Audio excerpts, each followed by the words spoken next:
किसी बिंदु पर हम चर्चा करेंगे। जैसे ही कलश यात्रा सोनभद्र जिले से अपने चित्तौड़ जिले में प्रवेश करेंगे, जो बॉर्डर का गांव है, उस गांव में हम लोग के स्वागत करेंगे। स्वागत करने के बाद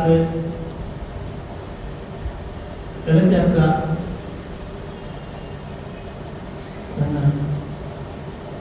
का जो 4 दिन का भ्रमण का कार्यक्रम, वो अपने को तहसील वालों को डिवाइड करके बनाना कि कहाँ उसका स्वागत करूँगा, कहाँ उसका रात्रि विश्राम होगा, कहाँ उनका दिन का भोजन होगा।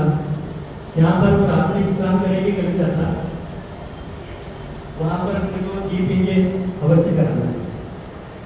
अगर गाँव वालों का आग्रह होता है तो दूसरे दिन सुबह एक कुंडी दीप भी किया जा सकता है।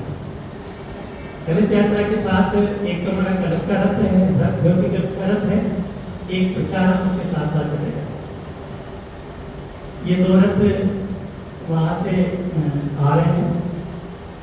हमें जो व्यवस्था करनी है उसमें एक तो स्वागत के समय कलश यात्रा जैसे आती है, गाँव में ढोल वगैरह मिल ही जाता है, तो ढोल लेकर के 5-15 पुरुष महिलाएं इकट्ठे होकर के एक आरती की थाली परिसर तैयार करेंगे हम लोग, और आरती के माध्यम से उसका स्वागत होगा। आरती के बाद पुष्प वर्षा, प्रसाद वगैरह जो भी व्यवस्था कर सकें वो करेंगे। प्रसाद के रूप में जो अवेलेबल सुविधा उपलब्ध हो जाए, चाहे मिश्री है, चाहे मकाने हैं, कांचने हैं, या फल है, जो भी व्यवस्था हो जाए, कोई व्यवस्था हो करेंगे। कलश यात्रा का जो रथ चलेगा, अपने को एक तो छोटे से भावना की भूल के रखने पड़ेंगे, क्योंकि जो हमारा प्रचार आ रहा है वो प्रचार को अपने को 500 रुपये प्रतिदिन के हिसाब से चुकाना है, और डीजल भी जो प्रचार चलेगा उसको भरना है। तो ये व्यवस्था अपने को उसके अंदर करनी है। अब जैसे हमारी कलश यात्रा रात्रि विश्राम के बाद आरंभ होती है, एक दिन में अपन बहुत ही कोशिश 5-6-7 गाँव जितने हो जाए करने का प्रयास करना।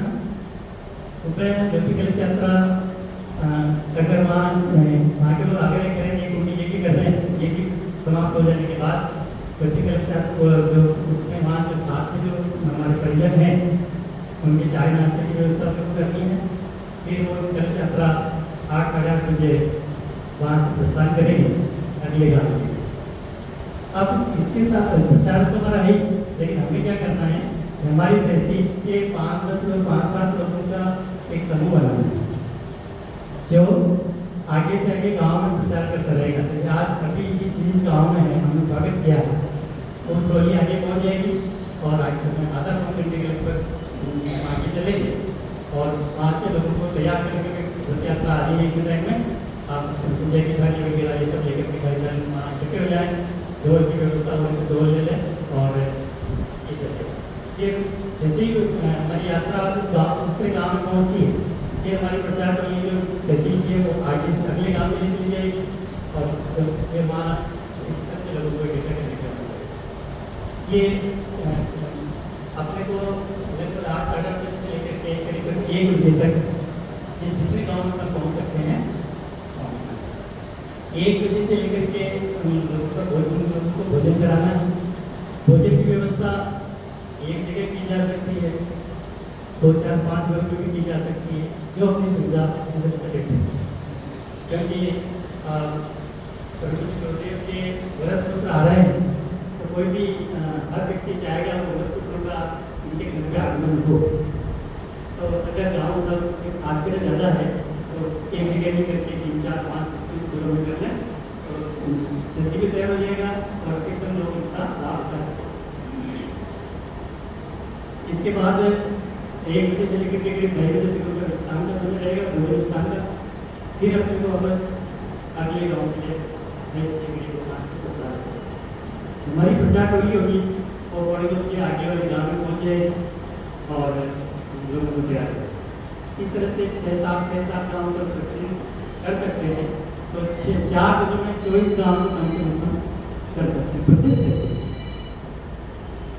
तो ये अपने को व्यवस्था बनाए।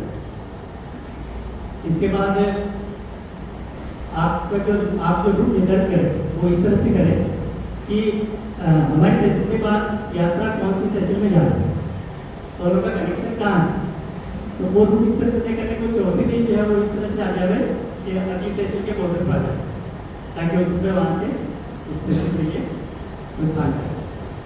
उसमें अपना समय भी बचेगा और अनावश्यक ईंधन वगैरह जो डीजल वगैरह भी जाएगा।